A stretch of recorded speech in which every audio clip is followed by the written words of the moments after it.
Good evening, Doug. What's up, man? How you Hey, doing? how are you? I'm doing pretty good. This is the Midweek Faith Lift. I'm here with Reverend Doug Werth, Yeah. and I want to welcome you guys again to our Midweek Faith Lift. Today is Wednesday, the what? The 10th, I think. No, today is I don't know. It's the 8th, I the think. 8th. Today is Wednesday, the 8th of Yeah. September. I missed you last week, bro. Well, thanks. Yeah. But I understand you had a great guest Yeah, on. she was like, yeah, we had a really good time with Yeah. Beth Motlow was here Yeah, with Beth us. was here. Yeah, she was here. Yeah. Did you? Yeah, and she just came on and she talked about the vision board, the class that you actually gave Yeah. a few years ago. Yeah. On Black Street when you were the senior pastor of Unity Right. Chattanooga. Right. Well, the only pastor. What we did is we were talking about visioning Mm-hmm. and creating a very clear idea of the types of things that you wanted to experience in your life and what you wanted your life to look like. Mm-hmm. And there were a number of aspects to that. It was actually a 6-week class, Mm-hmm. and I think the visioning was part of it. Mm-hmm. As I recall, it was a program called Keys to the Kingdom, Mm-hmm. and in which case visioning was part of it. Mm-hmm. But let me tell you, Doug. She talked about that program that you put on Yeah. that day. It was over the course of 6 weeks. Right. And she gave rave reviews about that program. And I'm Glad telling she liked it. yeah, she said that it had kind of changed her whole life, actually. Yeah. And is that the purpose of that whole? Well, it's part, Mm-hmm. it's part of the spiritual journey, Mm-hmm. and part of the spiritual journey that we talk about here in Unity Mm-hmm. is how to create a better life for yourself, Mhm. and not only for yourself but for everyone else. Mhm. We are creative beings, Mhm. and so how do we tap into that? Well, Mhm. there's a number of ways to do that, Mhm. and one of the ways is rather than, woe is me, or this is wrong, or it's that guy's fault, or Mhm. all that kind of stuff that we all do. Mhm. The idea is what is the vision that you want to create for yourself? Mhm. And so not only did we do a vision board Mhm. for the church, but we did it for each person did their own. Mhm. And the way that we did it is we took a large, piece of paper, Mhm. and we left that up to them. Mhm. You want a small one, you want a big one. Mhm. And of course, we made a joke out of that. Do Mhm. you want to live large? Do you want to live, Right. all that Cool. kind Okay. of stuff. Cool. And so, what we encourage people to do at that point is get some magazines Mhm. and start cutting out the pictures Mhm. in the magazine of the things that you want to experience in your life, and then put those on this vision board. Okay. Kind of So- like a collage, kind of like a. Perfect. Yeah, we did that kind of like in kindergarten. Actually. Oh, yeah? Yeah. You just Yeah. kind of put pictures up and you put the Elmer's glue on the back of the picture and put it on the board Or tape, or tape or whatever you Right. want to do. I remember those days. Yeah. And then we had fun with it. Mhm. In other words, we described how it worked. We described the kind of the what do I want to say, the way the metaphysics of that works. Mhm. How do you create a vision with your own eyes in your head, Mhm. that sort of thing. Mhm. How do you put emotion with it? Mhm. All right. And the way to do that is a vision board, because when you see the picture, there's not only a very clear idea of what it is, but there's also a feeling that goes along with it. Mhm. Mhm. So the pictures that you want to cut out have all of that with it. So you make a collage. Mhm. And we all made one. I made one too. Mhm. Mhm. And Now, that- you made one. Beth made one. Yeah. And you mentioned that the church, someone made one. Who made one for the church, or did you Well, guys we- all collectively come together and make a vision board for the church? yes. You all guys kind of came together. Okay. Well, no. What really happened is we did it as individuals. Okay. That's what the class was. Okay. Okay. And then later on, what we did is we invited everybody for the church, and we made one for the church as a whole. Okay. Okay. And once that one for the church was made, we put it on the back wall so everybody could see it, right behind the food. All right. Yeah. People want to see it. That's right. You're going to see it. Exactly. And and we put some Bible verses with it, so that those of us who've maybe grown up in a little different denomination or something, they could see the Bible links to being able to do that. And so once people had made their vision boards, then they got up and they shared them. Mm-hmm. And that was part of it too, because the whole idea was. This is amazing. Go ahead. Go ahead. Yeah, I know what you're going to say. So in other words, the board was up here, Mm-hmm. okay, and the person got up and they said, and this is what I want here, Mm-hmm. and this is what I'm But doing they're here. speaking it. Not only are they That's right. They're not only putting the pictures out from their mind onto the board, but now I'm going to speak this into existence, into the universe. Exactly. Okay, Joe, tell me, Doug, real quick. And, Tell me. and, okay, go ahead. If you call it right now, for double your. Right. So, anyways, once the person got up there, Mm-hmm. then what they saw was everybody in the class supporting that Wow, vision. wow. So not only are you putting it out in the universe, not only do you have the picture on the board, but now people are generating energy for you. Absolutely. This is amazing. Yeah. And so tell me, real quick, Joe, tell me. It don't have to be quick because we got time. Tell me, you created one. Yes. Okay. Tell me about yours. I'd like you to tell me what happened with what you created for Right. yourself. I already know what happened with Beth Motlow. Okay. She told me that everything pretty much came into existence. I mean, Yeah. and it's still being worked out. This for her. She mentioned that this happened like maybe 5 or 6 years ago, maybe 7 years ago, when you guys did this. Oh, And it so- might have even been longer than that. Okay, and what she said on the podcast last week is that some of it is still manifesting even Yeah. now. And sometimes it takes a while. Okay. And I'll give you an example. Mm-hmm. When I was in ministerial school, I think most of you know by this time, I worked in Silent Unity, and between speaking on the weekends, doing the classwork, Mm-hmm. writing the papers, working in Silent Unity, Mm-hmm. I was getting a little on the frazzled side, Mm-hmm. and so at one point in time, I decided I'm not going to do this anymore. I'm not going to do the Silent Unity Mm-hmm. thing anymore. Mm-hmm.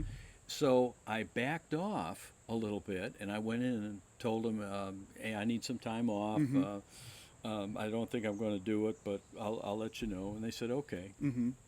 And in meditation that night, the still small voice that comes up, Mm-hmm. okay. And sometimes when you're in meditation, and sometimes when you get that guidance, and we talked about this a couple of weeks ago. Mm-hmm. Sometimes that guidance is not necessarily critical, but it can send you in another direction. It can kick your butt a little bit, that sort of thing.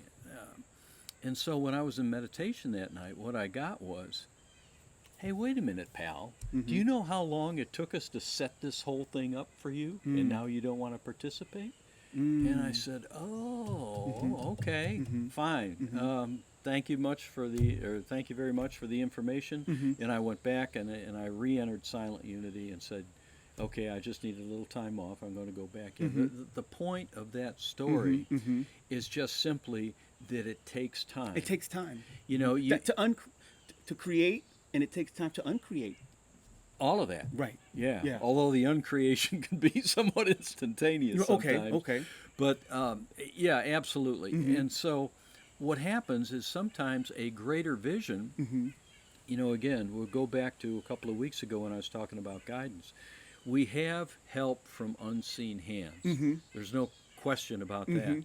And so when you put something out, sometimes it takes a little while. It takes a while to get it to come to existence. Exactly. Yeah. And one of the things that Beth taught, and you're not off the hook yet about your vision board. Okay. And you're not off, and I want to know what happened with the church also, if you don't mind telling me, as far as that vision at the church. If you remember, if you don't, it's cool. Well, but before we get into that, all right. I want to talk a little bit about you mentioning how long it takes sometimes, and the length of Man, I forgot what I wanted to ask you. I'm gonna go. Tell me about the vision board, because I just got lost in my question real quick. That's all right. Yeah. So your vision board. Tell me. I actually don't remember what it was. Okay.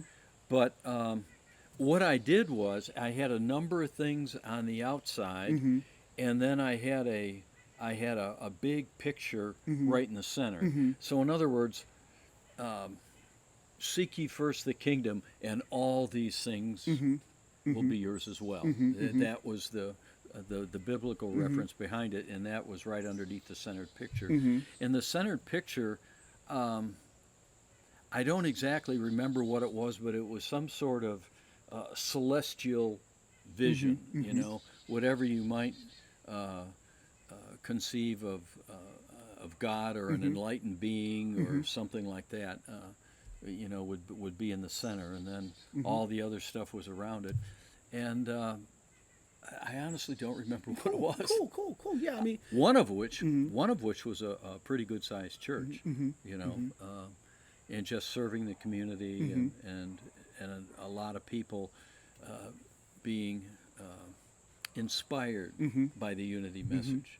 Well, certainly, I know these principles, these practices, these spiritual practices work. I mean, Beth with the living testimony to it. Yeah. I know for a fact that it's worked in my life. I've done vision boards in the past. I didn't know quite what I was doing. I just kind of watched some stuff on YouTube and put it together, and things came to life, came into existence for me. A part of that is being here in Chattanooga right now at this time and space. Oh, really? I remember when I first joined Unity, maybe about 4 or 5 years ago. I walked up. Reverend Christine Grace was the pastor at the time, and I remember, you know, like walking into the church a few weeks later, like, what am I doing here? I asked Reverend Christine Grace, you know, what am I doing here with all these white people? And she's like, it'll be revealed. That's what she said to me. And I asked her that. I said, what am I doing here? You know, like, this is not something I was, you know, comfortable with at the time when I first walked in, but I knew the message was something that resonated with me. The message resonated with me, but I wasn't actually comfortable being in that environment. You know, I'm used to the old traditional gospel music, and you know. Well, and the thing you just said, the key, something within you resonated. Remember, we're all energy beings, so you know, I mean, black, white, yellow, red, race really fades away compared to the vibration. When you start registering with that soul, with that, absolutely, I understand. And so I asked her that, and she said it'll be revealed. And it's 5 years later, and I'm helping the church with the podcast. Never in a million years did I think that's what it would be. Right. And it may not be this. It may continue to be more. I don't know. Guaranteed. Yeah. No, stop! Don't do that. You know, but so these things, I know it works, and I have other examples of how you know, putting things in the vision in my mind, and then seeing what happens with it, seeing if it comes to life. See, one of the key things about a vision board is that you're looking at it every day. In other words, and you can change it if you want. You look at the vision board and say, well, you know, that picture right over there, that doesn't quite fit anymore. We'll take that out and we'll put this one in. Okay. The key thing with the vision board is that you see it when you wake up. You see it all day long, or wherever, if it's in your house and you have to go to work, you come back. It's probably one of the last things you see before you go to bed at night. And those visions, those pictures, those feelings are generated all day, every day. You know, that, I mean, it may be all well and good for most of us to say, you know, I'd like this kind of a relationship, or I'd like to go on vacation someplace. And then life comes in, your spouse or your friends are pulling on you, the kids are, you know, then the dog has to go to the vet, and then, you know, the boss has got all this stuff, and you come home and you tend to lose sight of it. But if you've got the vision board there, and you say, this is what I want my life to be like. These are the elements that I want in it. Again, you're seeing it every day. It unconsciously you begin to make it happen. Exactly. This is prayer, man. This is prayer. Vision, having a vision is. I'm asking you. You know, I think it is. I think creating a vision board is actually saying a prayer to some extent. Well, right into the. Well, one of the questions really is, you know, what's prayer? You know, in its essence, what is it? Same thing with meditation. In essence, what is meditation? And if we take a look at meditation first, I've always said that meditation, it's not blissing out. Okay, it's not sitting there, you know, just home, you know. And meditation is a concentration exercise.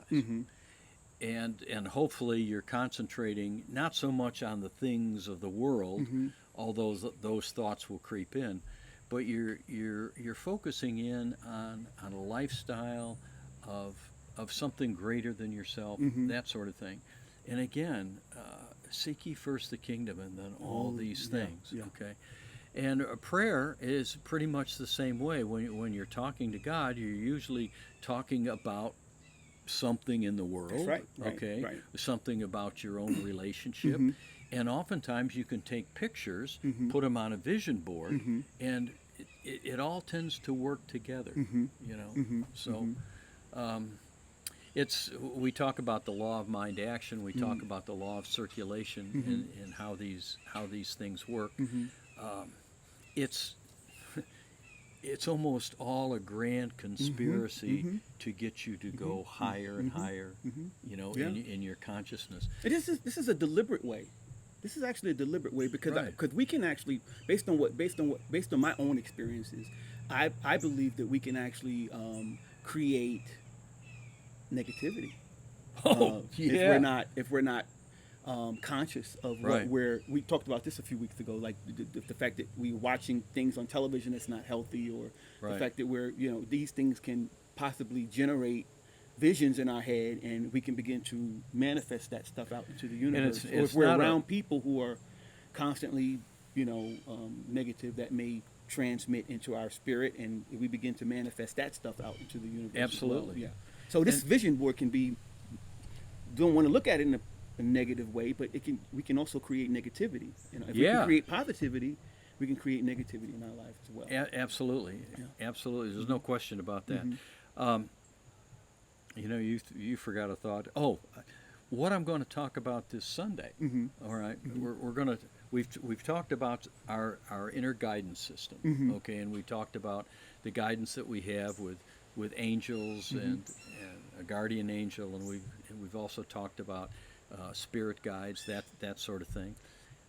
We touched on the fact that we, in our minds, are huge receptors. Okay, telepathy, clairvoyance. We all have that to a certain degree, some greater, some lesser, but we can pick up on different thoughts, that sort of thing. So what I'm going to talk about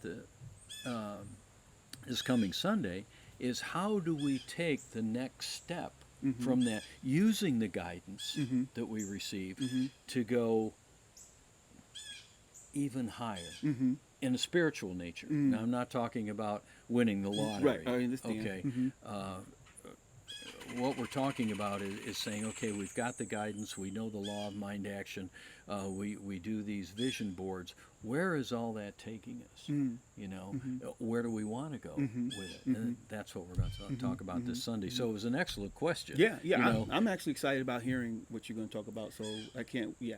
And the thing about negativity, I'm going to share something from David Hawkins, Dr. David Hawkins. He was a physician and also a psychiatrist, and he developed what's called a scale of consciousness. And we're going to talk about what that is, all right? And we're going to talk about the emotions. So if you can, again, know thyself, all right? If you can reflect back on what your emotions are and what your feelings are, because they're a reflection of your thoughts, okay? If you can focus in and say, all right, that thought is this, you can see right on the chart where you're at. Yeah, it's interesting that you're talking about that, because on the way here, I was talking to a friend of mine on the phone. And the way he and I talked to two friends on the way here to your home. One friend, well, both of them. And me to get the address. And you to get the address. and both friends that I was talking to today, I can relate to them on where I am on my emotional scale. Okay. And they understand that my scale is either at a 1, 2, 3, 4, up into a 10, and a 10 is like at my highest level. I'm like and 1 is like I'm in hell. I'm really acting out in a lot of negative. I have a lot of negative feelings, like the jealousy and the anger and the rage and the frustration, all of that stuff. And so when I check in with my friends, I'm able to say, yeah, I'm at a 7 today. And so it's important. What you're saying is important to know where you are on that scale. And because today I was in a low vibrational state. I was in a low vibrational state. Okay. I'm sharing my personal stuff, which is Sure. okay. I think it helps people. Yeah. And I noticed being in that negative energy level, I was creating chaos, a little chaos with that. And it's true. It So is. me being conscious of it, I'm like, you know what, let me get out of here, because I'm creating some havoc.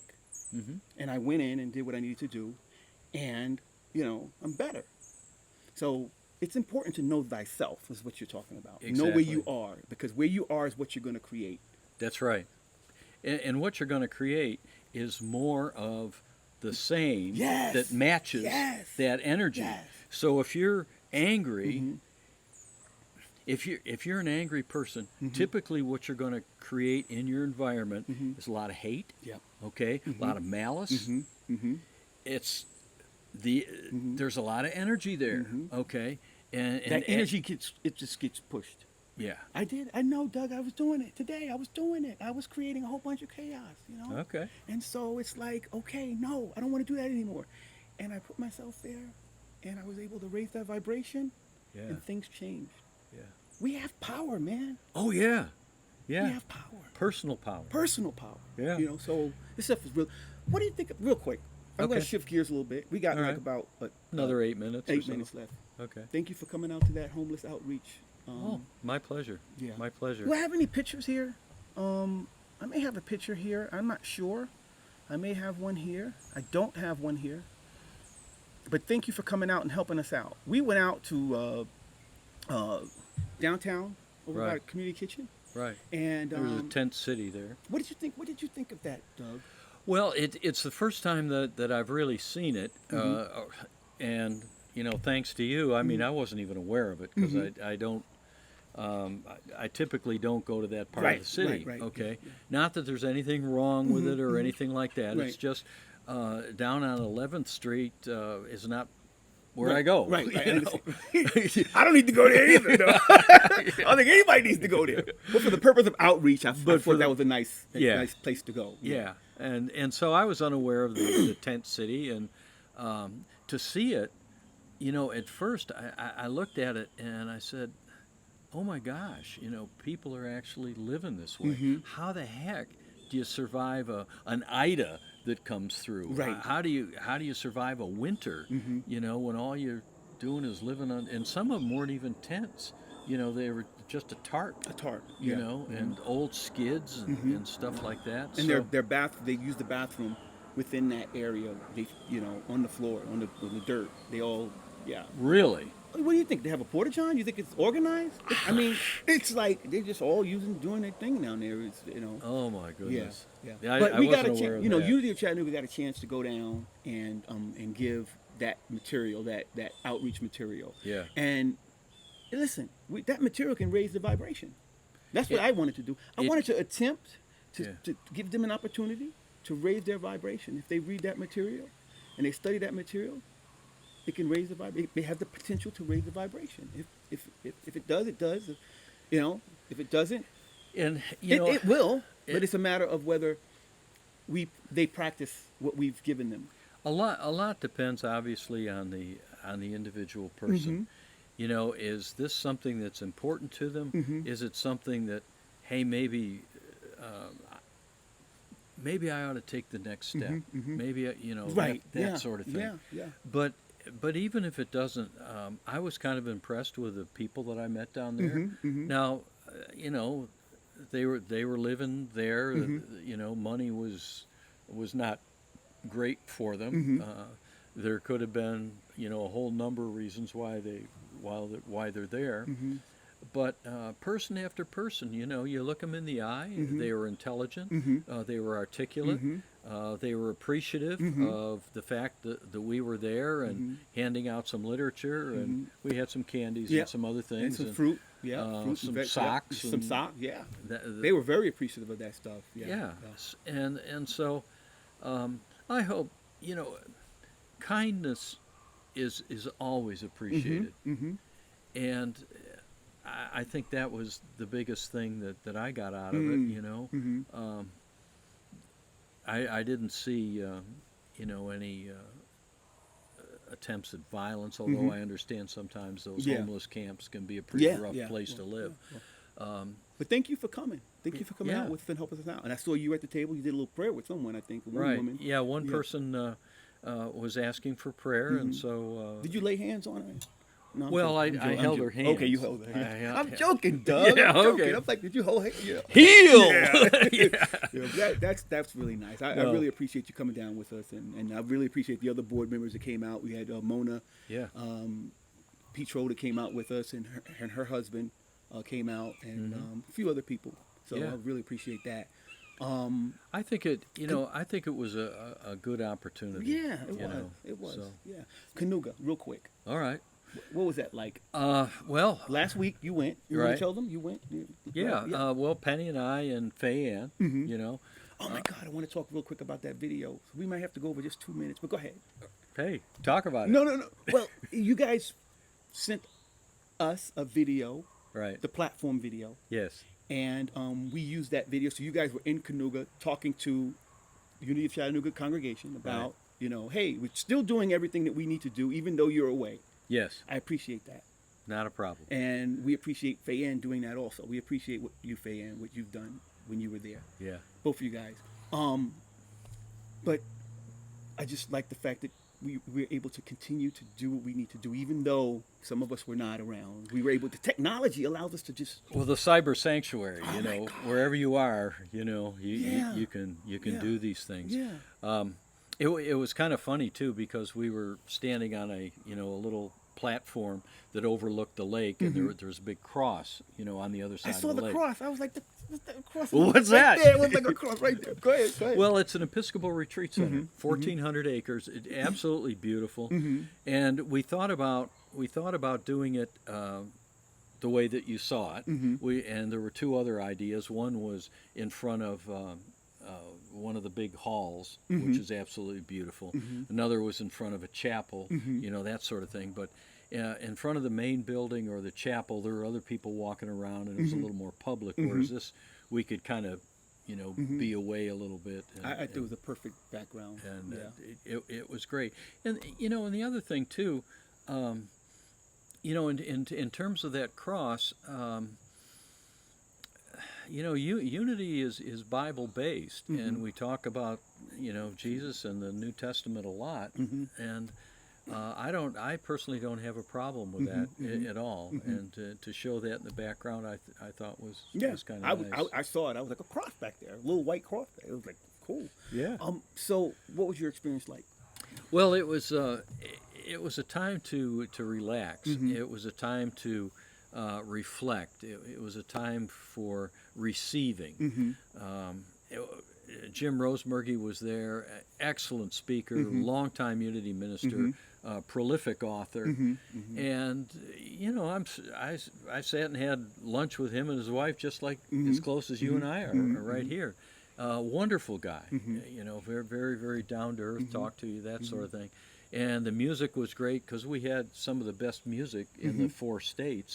UMAS stands for Unity Ministers of the Mid-Atlantic States, and it's Tennessee, North and South Carolina, and Georgia.